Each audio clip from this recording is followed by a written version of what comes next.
At her wedding, I gifted my sister the deed to a fully paid $320,000 condo. She held it up, laughed, and said, "Wrong neighborhood.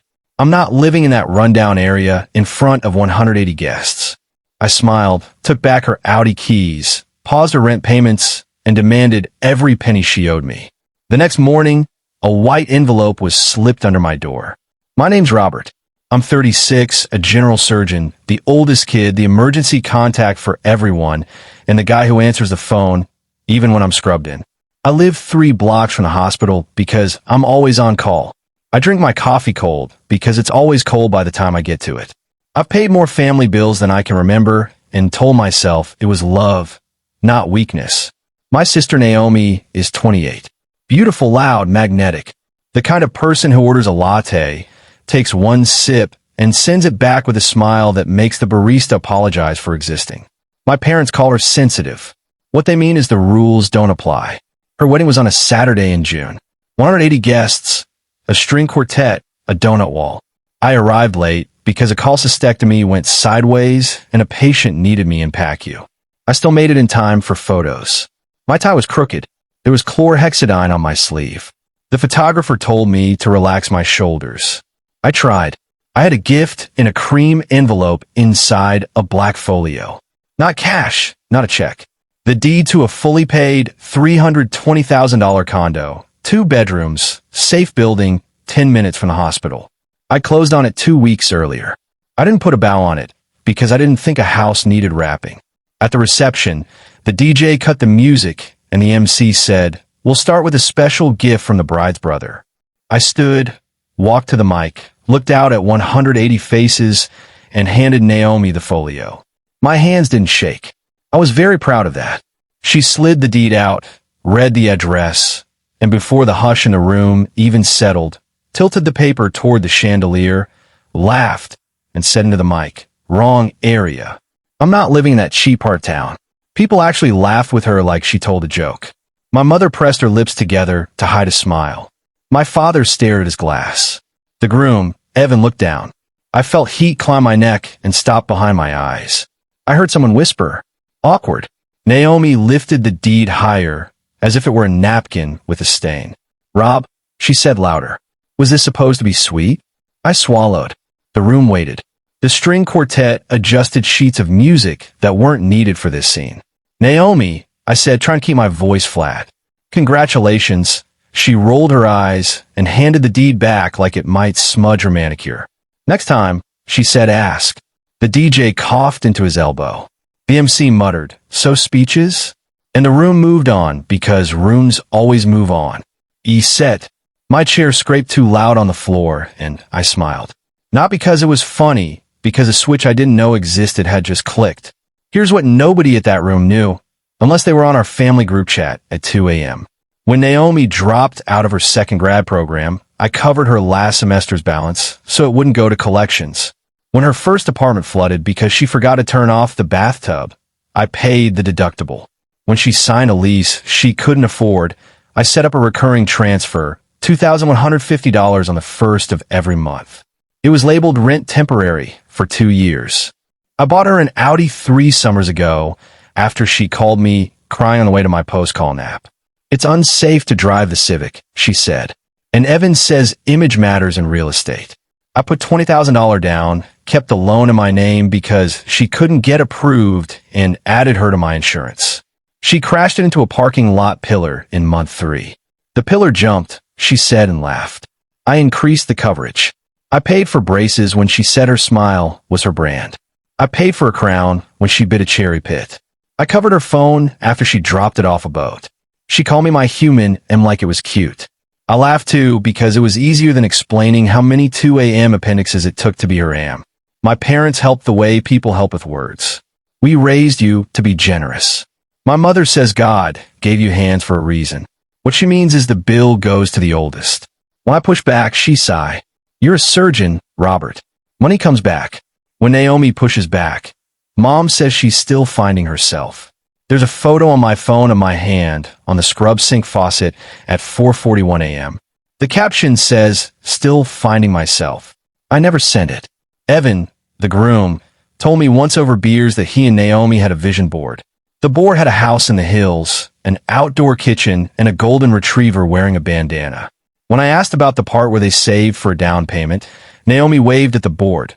Details are the universe's job. My universe is called schedules and bowel perforations and kids with belly pain that is nothing. And then it's everything. My universe is writing notes at midnight, putting in a chest tube at 2, and hearing my name mispronounced by an attending who trained me and still forgets it.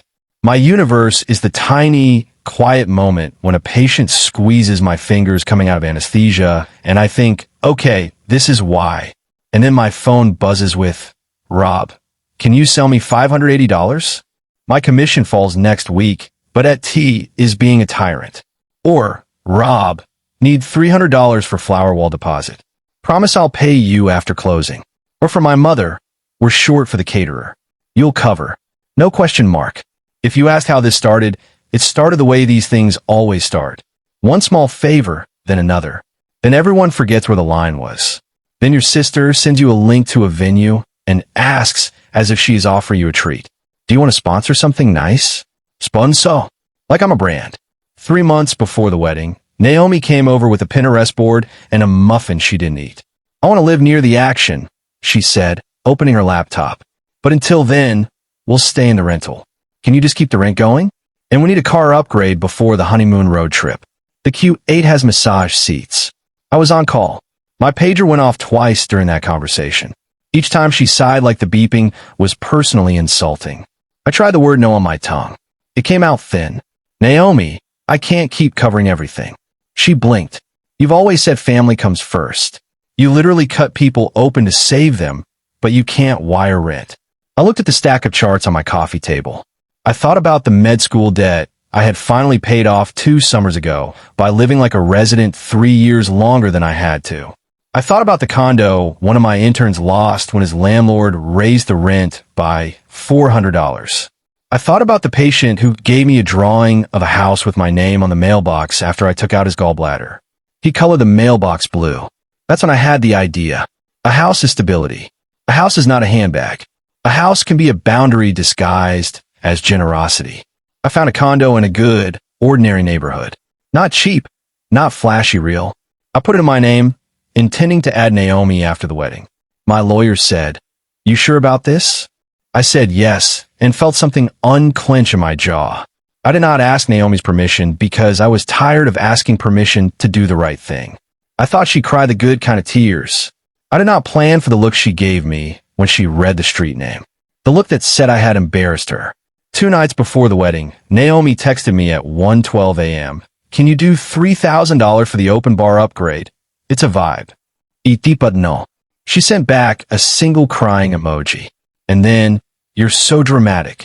My mother called 5 minutes later. Just send it, she said. Don't ruin her mood. That was the last time I said yes before the deed at the reception. After she said, wrong area. People moved on because there were speeches to give and beef to plate. But the words didn't move.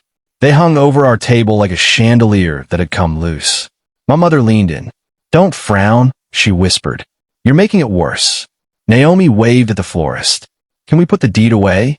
It's killing my buzz. Evan looked at me, then at the folio in my hands, then at the floor. He didn't touch his drink. During the toasts, my uncle said I had always been a provider. He meant it as praise. It felt like a job title I hadn't applied for. The best man made a joke about the Audi being Naomi's first love. Everyone laughed. I felt the laugh in my teeth. When the dancing started, Naomi cornered me near the donut wall. Why would you do that without asking? She said. There was frosting on her wrist. That neighborhood is beneath us. Beneath us, I repeated. You know what I mean, she said. Evan's clients will judge. I looked at Evan. He stared at the string lights. We appreciate the thought, he said softly. But we imagined something different. My mother joined, hands clasped, voice sweet. Robert, don't be rigid. You can sell it and help with a down payment somewhere nicer. It's not about money. It's literally about money, I said. Don't make a scene, she hissed. I took my phone out, opened a folder labeled Naomi, and handed it to her. Screenshots, Zelle receipts, insurance payments, the lease with my signature, The Audi loan with my name, the rent transfers, the orthodontist, the crown, the florist deposit from a card she wasn't authorized to use. Each line a small, sharp fact. Naomi glanced, rolled her eyes, and handed the phone back. So what? You're obsessed with keeping score? No, I said. I kept receipts because I'm a surgeon and we write down what we do. Evan peered over her shoulder as if reading a chart for the first time. His face changed. You've been paying the rent, he asked quietly. Naomi laughed. Don't be naive, babe. Robert likes playing hero. Something clicked again. I looked at Naomi's bouquet. Peonies, white roses, eucalyptus, expensive. I looked at the Audi in the valet line through the glass. I looked at my sister who thought the world owed her massage seats. Okay, I said and I smiled. It was the exact same smile I give an M&M when a consultant tries to rewrite the op note. Comb tidy. Okay, what? She snapped. Okay, I'm done. I said the rent transfers stop tonight. The Audi keys, please. Title and loan are in my name. I'll arrange pickup and any balance you owe me. We'll settle in writing starting Monday. My mother made a sound like a kettle. You will not embarrass us. You embarrassed yourselves, I said. I looked at the valet through the glass and lifted my hand. He brought the Audi. Naomi clutched her bouquet tighter. Evan said, Naomi, the keys, I said again calm like asking for a clamp. Naomi stared, then reached in her tiny purse and slapped the fob into my palm. You're being cruel, she whispered. I'm just being clear, I said. And I have a paper trail. I turned to leave. My mother grabbed my sleeve. You will apologize for what I said. For giving a house. For making this about you, she said. I walked out with the Audi fob between my fingers, the deed under my arm, and a strange light feeling of a tourniquet finally released. When I got home after midnight, there was a white envelope on my doormat. No return address, my name in careful block letters. I didn't open it right away. I showered off sweat, champagne spray, and the smell of smoke from the venue's patio heaters. I folded my suit over a chair. I ate the cake slice the caterer had slipped into a clamshell and left on my table like a pity award. It tasted like sugar and regret. Then I opened the envelope. Inside a single sheet of paper and a stack of printouts. The top sheet was a note in Evan's handwriting. Robert, this is from me, not Naomi. I didn't know about the rent. I didn't know about the car. I didn't know about any of it. I found these in her email drafts and screenshots. I'm sorry for what happened tonight. I'm not sure I'm going through with this honeymoon. The printouts were texts. Not to me, to my mother, to our aunt, to a florist. Rob will cover it. Just invoice him. He loves to feel needed. There was a list titled Ask Rob with numbers next to each item. Hair, makeup, DJ upgrade. Bouquet toss confetti cannons. Audi detailing. A final line. Condo maybe if I see or Y.M. Y hands shook in a way they never do when I hold a scalpel. My phone buzzed. Mom. I let it go to voicemail. She called again and again. Then Naomi texted. You're sick. You ruined my wedding. Everyone thinks you overreacted. Wait till the hospital hears. Evan texted 10 minutes later. I'm sorry. I didn't know. Are you home? I left the envelope. I'm at my brother's. I put the papers back into the envelope and slid it into a drawer. My pager vibrated. A small bowel obstruction. Life goes on. At 4:35 a.m., between orders and a consult note, I emailed my lawyer. Subject line, family. I attached a spreadsheet I'd been quietly updating for a year. Amounts, dates, notes. Please draft repayment agreement with monthly schedule. Also need to transfer car back to me. Title already in my name and freeze all automatic transfers from my accounts. At 7:10 a.m., I called my bank and terminated the recurring $2,150. I removed Naomi from my insurance. I called the dealership to schedule the Audi pickup and asked them to change the account passwords. I changed the garage code at my condo. By noon, the family group chat was exploding. Aunt Mara, apologize to your sister. Cousin Leo, it's just money, man. My mother, you are cruel. My father, return the car. Now, no one said, we're sorry. She humiliated you. Not once. I screenshotted the printouts from the envelope, the list called Ask Rob. The messages to vendors to just invoice him. I posted them in the group chat without comment. Typing bubbles, then silence. At 3 p.m., my hospital's mainline paged me. Caller for Dr. Abramson. I picked up. It was my mother. She had found the operator. Robert, she said in the voice she used when I was 8 and had track mud in the kitchen. Stop this nonsense. You made a spectacle. You raised a spectacle, I said. You're a doctor, she snapped. Doctors don't fight about money. Doctors go bankrupt all the time. I'm not going to be one of them because my family thinks I print cash in the call room. She tried a different tack. If your father has a heart attack because of this, then he should go to the ER, I said. And he'll get excellent care from a team of professionals who don't accept donut walls as payment. Click. At 7 p.m., Evan texted again. I told Naomi I'm postponing the honeymoon. She's at your parents'. She says, you stole the car. She's posting on Instagram. I opened Instagram. Naomi had posted a story, a photo of the Audi with the caption, he took my wedding getaway car because he's a bitter little man. I screenshotted the registration in my name and sent it to her. She posted another story. He's harassing me. Comments flooded in. Hearts, fire emojis. You deserve better, Queen. I put my phone face down. I made pasta. I watched it boil. I thought about the moment at the mic when she laughed and how fast the room joined her. How easy it is to laugh when you think the person you're laughing at will still pay the bill. The next morning, there was another white envelope on my doormat. Same careful block letters. Inside, a letter from Naomi's lawyer demanding I return the stolen vehicle and make whole a $50,000 wedding gift shortfall. The letterhead was a Google Doc template. The signature was a squiggle. The return address was my parents' house. I laughed. Not kindly. I replied with a real lawyer's letter by lunchtime. It was short and boring in a way that scares people. Dates, amounts, statutes, words like conversion and unjust enrichment. It included a repayment schedule, $1,000 on the first of every month until the debt was gone. It gave her 30 days to sign, or we'd see each other at a courthouse where Instagram captions don't count. At 2 p.m., Evan showed up at my door. He looked like he hadn't slept. He handed me Naomi's house key. She gave me an ultimatum, he said. Either I defend her, or I'm not a man. I don't think I'm her kind of man. I made coffee. He didn't drink it. He stared at the envelope on my table that I didn't know. He kept saying, I thought you liked it. Liked what? I asked. Taking care of her, he said. I like taking care of people who want to take care of themselves, too. Those are different things. He nodded. I'm sorry. You don't owe me an apology. But you do owe yourself a line. He looked at the floor. I think I found it. That night, my mother called for Naomi's phone. Return the car. Send the money, and we'll forget this. We won't forget it, I said. But I will move on without you. Without your family? She asked, horrified. I thought of the lights in the hospital at 3 a.m. The intern who brings me bad coffee and says, you okay?